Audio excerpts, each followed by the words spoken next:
নমস্কার, RD info চ্যানেলে আপনাদের সকলকে স্বাগত।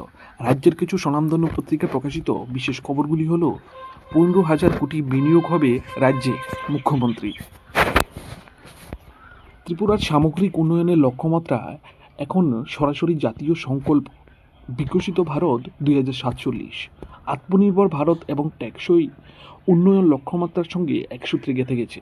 বৃহস্পতিবার আগরতলার হাপানিয়ার আন্তর্জাতিক প্রদর্শনী কেন্দ্রে আনুষ্ঠানিকভাবে স্টেট ইনোভেশন মিশন ত্রিপুরা এবং টি নেস্ট ত্রিপুরা নেচারিং এন্টারপ্রেনারশিপ অ্যান্ড স্টার্টআপসের শুভ উদ্বোধন করে মুখ্যমন্ত্রী ডক্টর মানিক সাহা ত্রিপুরার উন্নয়ন যাত্রার এক ঐতিহাসিক অধ্যায়ের সূচনা করেন। এই অনুষ্ঠানে মুখ্যমন্ত্রী অত্যন্ত গর্বের সাথে ঘোষণা করেন যে নীতি আয়োগের সরাসরি সহযোগিতায় ত্রিপুরা দেশের প্রথম রাজ্য হিসাবে এই ধরনের উদ্ভাবনী মিশন চালু করার গৌরব অর্জন করেছে। বর্তমান রাজ্য সরকারের মূল লক্ষ্য হল সুশাসনকে উন্নয়নের কৌশলের কেন্দ্রে রেখে তরুণ প্রজন্মের আকাঙ্ক্ষাকে বাস্তব শিল্প উদ্যোগে রূপান্তরিত করা।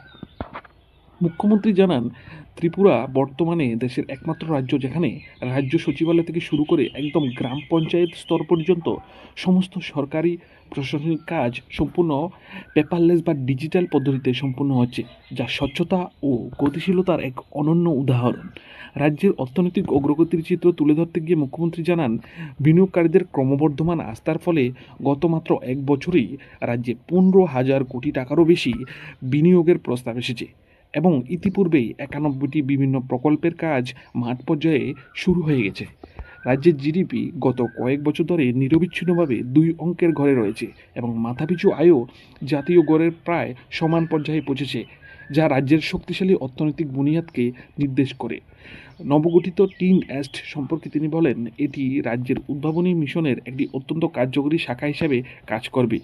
এটি মূলত কলেজ ও বিশ্ববিদ্যালয়ের ছাত্রছাত্রীদের সৃজনশীল উদ্ভাবনগুলিকে সরাসরি বাজারের চাহিদার সঙ্গে সংযুক্ত করবে এবং নতুন বিনিয়োগের সুবর্ণ সুযোগ তৈরি করবে। ভবিষ্যতের প্রযুক্তি নির্ভর ত্রিপুরা পরিকল্পনা তুলে ধরতে গিয়ে তিনি জানান, নীতি আয়োগের সহায়তায় রাজ্য সরকার অতি দ্রুত একটি আর্টিফিশিয়াল ইন্টেলিজেন্স এআই পলিসি আনার উদ্যোগ নিচ্ছে, বিশেষ করে আগরতলা স্মার্ট সিটিতে।